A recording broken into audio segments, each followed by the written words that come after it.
Hello and welcome back to another RiftGuides WildRift video. For today we are going to take a look at the high elo tier list for the current patch, but before we do this, let's talk about the question of the day. Who is your favorite jungler right now? Let me know in the comments below. For our Baron lane we have Wukong. This champion has been the solid or most solid staple throughout probably the biggest part of WildRift history now. Ever since the changes to his first ability, this champion is just too crazy. He doesn't die, he has barely any bad laning matchups in a solo queue environment in which he cannot be played into, and he just is a menace in this game. He is a multiple flags for Baron lane, even mid lane and the jungle role, and makes life a living hell for most of the opponents. So if you really have problems against this champion, and most of the people will have problems against the champion because he's really easy to play and powerful at the same time, I rather suggest banning this champion. Nevertheless, he is our pick of the patch for the apparent strengths he has.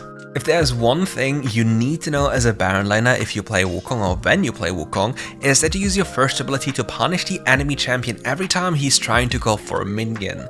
You can also entertain very interesting traits as you hit level 3, as you go into him with your third ability, give them an auto attack with your first ability trait, and then just jump away with your second ability. Especially with the changes to Second Wind, this champion has way too much sustain nowadays. You can even think about taking away the bone plating and entertaining the Second Wind and abuse it constantly. Even just hitting minions with your first ability grants you healing, and it's just going to be enough to out-sustain enemies. Something you really have to abuse playing Wukong is going for relatively uneven traits. On paper, you'd be losing those traits if you had no sustain, but since your kit provides you with so much sustain, you just take traits in which you lose 30% for enemies 15%, and then you'll just repeat the same thing over and over again, but you'll be the one healing up and the enemy will slowly die to you. And this is our full tier list for the Baron lane.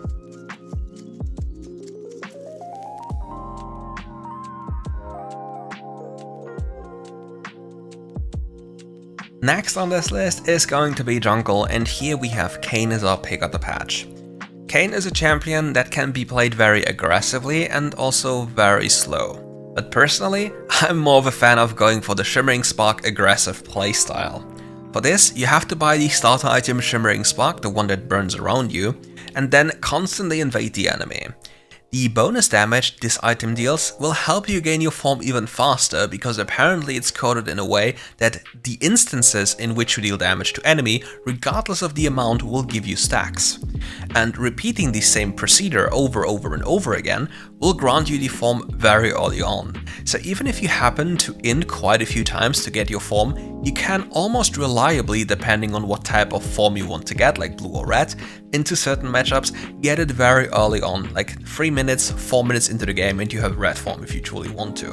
And if you get to do this multiple times in many games, you will learn to know the power of this, because as you evolve into Redkin, for example, your farming speed increases so much, your objective taking increases by so much, and your fighting capabilities increase by so unbelievably much. Even if you're 0 and 3, 0 and 4, if you have your first item by that time and your form, you will literally decimate people. It sounds very weird that a 4-0 character will still lose to you, but it is the reality of things. By design, the form upgrade is meant to be gotten way later, so the power creep is completely absurd in the early game.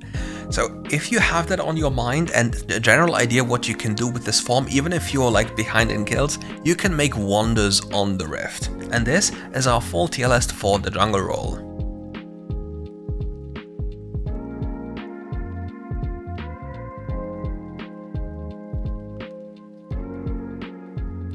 For the next role, we are going to talk about the mid lane, and here we have Zoe. Even though Zoe got nerfed quite a few times, it's still not enough, because Zoe as a champion is fundamentally toxic towards the laning phase and generally the game. Don't get me wrong, this champion is unbelievably fun, but it's one of the most frustrating champions to play against. This champion's laning phase is grossly overtuned, and the way this champion is allowed to be played, let's say if you're one of the best players on the planet, is gross. This champion's damage is out of this world and requires probably a few more nerfs. The magic resist gain in this game is still not high enough. This champion will just kill you. Don't get me wrong again, Zoe, a really good Zoe requires a lot of skill to carry the game, but even A Zoe that isn't that good at the game will make the champion look broken. Cause there's one thing that most players don't understand. If you cast your ultimate ability and autocast your third ability, you will almost always, like 99.9%, hit the enemy. And once that ability hits and you have your first item completed, the enemy can say goodbye to their lives. There's just nothing they can do about this, and unless they have like countermeasures available. And this is something that is just way too overtuned. And if you compare Zoe to her peers in lane, like for example, let's just go with the Zoe against the Twisted Fate. The Zoe can miss everything and just use the passive of her first ability, and she'll out-trade the Twisted Fate, who has this active attack speed steroid, because Twisted Fate on the other hand got nerfed so many times fundamentally that his kit isn't good enough anymore. It's a very weird thing, and I really hope like champions get viewed through a different lens very soon, but I would not count for it. But Zoe as a champion is a fundamentally broken pig, be it for the mid lane or the AD carry lane if you truly are good enough to pilot her, and you'll like make life living hell for the enemy champions with your damage, with your crowd control, and overall just the ability to pick up summoner spells and just flash around multiple times in sequence and just run away from every like type of danger in the game because you have Nimbus Cloak. It's messed up, let's be honest. And this is our full tier list for the mid lane.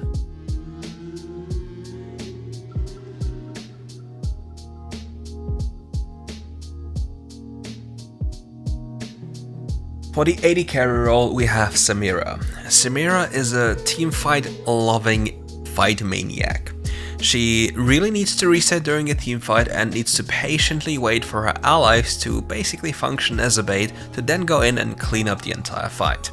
The biggest thing you need to know about Samira in general is just that you need to be patient and wait for enemy cooldowns in the form of crowd control to be spent, because otherwise even if you go in with your S rating you'll get cancelled immediately and then you're useless and dead almost instantaneously.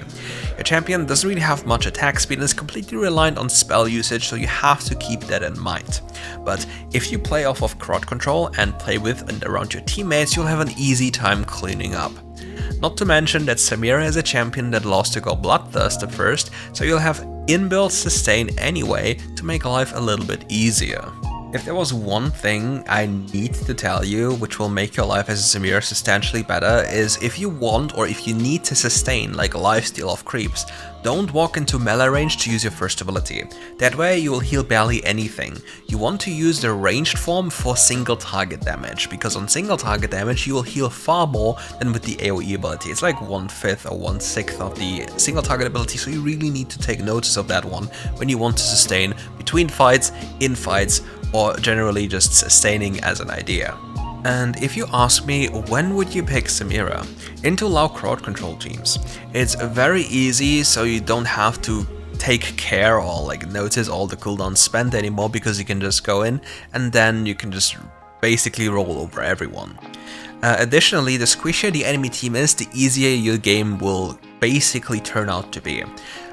The streaking nature of Samira allows you, the moment you go in and get a reset, to just go deeper or reset or whatever you want to do basically in terms of positioning in any direction. And once the first kill falls, you will be able to just literally kill everyone and nothing can stop you anymore. This is something you just have to constantly look out for, and for laning, please be patient, don't force too much. You want to be slow and poke out with your first ability and wait for others' crowd control. Alternatively, you can wait for enemy cooldowns during the laning phase as well as during teamfights to go in and block their spells with your second ability and then just run them down. It all depends on your ability to use your spells in the way you need to use them against certain enemies. And this is our full tier list for the AD carry role.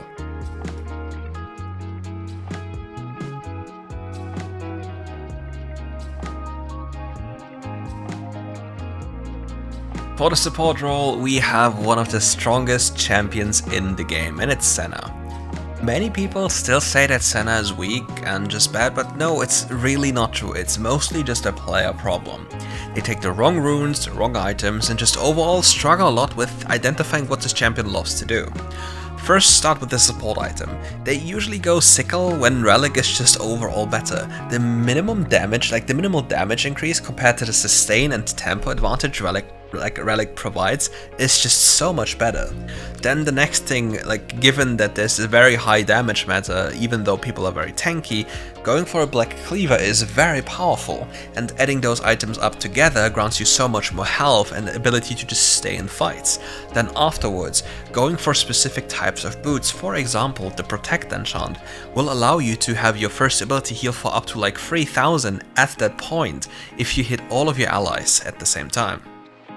After this, it's about just having enough mana to consistently do and make plays with Manamune. Many people will say, but you will stack it too slowly.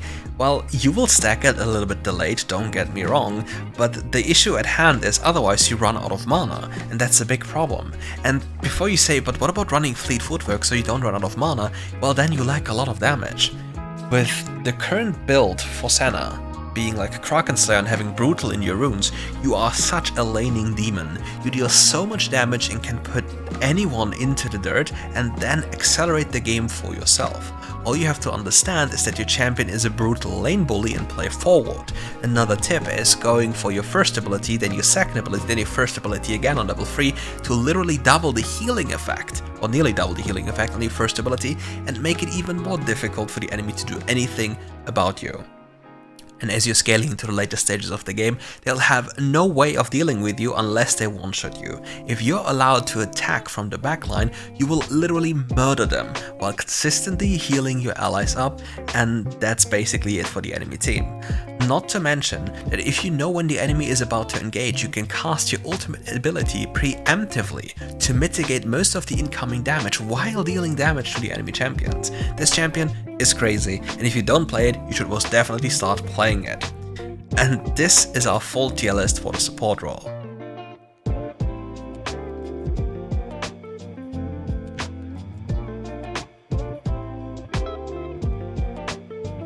That's it for today's video. Thank you for watching, and if you liked the video, leave a like and subscribe to the channel and come back for more Rift Guides content. See you soon.